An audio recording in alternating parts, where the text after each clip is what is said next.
কৈ আছো ব্যক্তিক বিশেষকে নহয় সদনটোতে সদায়তো দেখোন গণ্ডগোলতে চলি আছে আৰু সেইটো আজি আহি আহি এটা পৰ্যায়লৈকে সীমা পাৰ হৈ গ'ল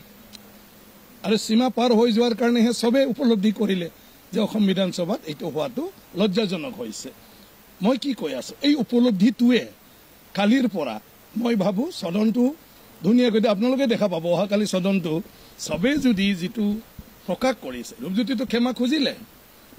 এটা বাকীখিনিও যিটো কৈছে আৰু দলৰ নেতাসকলে যিটো কৈছে নিজৰ নিজৰ বিধায়কক যদি কৈ সাৱধানতে কালি আৰু কোনেও আকৰ গছ তেনেকুৱা দেখুৱাব নালাগে কালি ধুনীয়া হ'ব বিধানসভা আৰু সেইটোৱে আমি সবে বিচাৰো গতিকে আমি অকল আনৰটো আঙুলি থাকিলে নহ'ব